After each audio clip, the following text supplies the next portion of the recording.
অবশ্যই আমরা পূরণ করব, এইটাই হচ্ছে।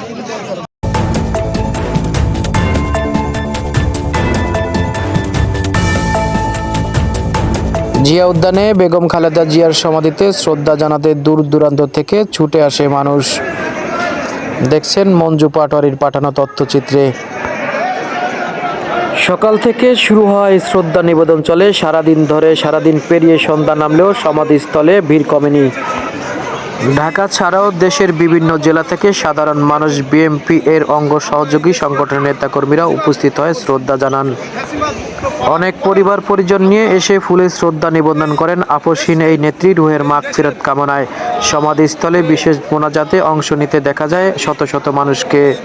সমাধি প্রাঙ্গণে ছিল শান্ত আবেগঘন পরিবেশ। খালেদা জিয়ার রাজনৈতিক জীবনের স্মৃতিচারণ করে অনেকেই বলেন, গণতন্ত্র ও মানুষের অধিকার প্রতিষ্ঠায় তার অবদান চিরস্মরণীয় হয়ে থাকবে। অবশ্যই আমরা পূরণ করব, এইটাই হচ্ছে।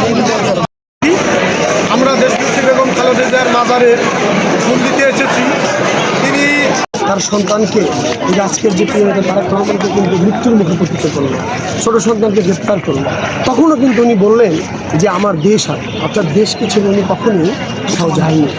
অর্থাৎ তার নেত্রী বাংলাদেশের সাবেক প্রধানমন্ত্রী বেগম খালেদা জিয়া। শ্রদ্ধা নিবেদন শেষে সাংবাদিকের সঙ্গে কথা বলেন বিএনপির সিনিয়র মহাসচিব।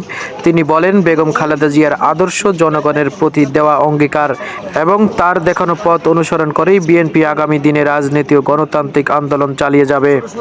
তিনি আরও বলেন, দেশের গণতন্ত্র পুনরুদ্ধার দল ঐক্যবদ্ধ কাজ করবে এবং জনগণের অধিকার আদায়ে কোনো আপোষ করা হবে না।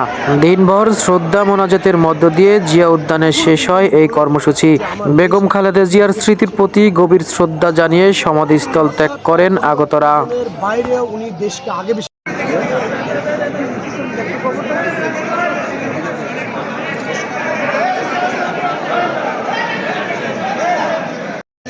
অবশ্যই আমরা পূরণ করব, এইটাই হচ্ছে।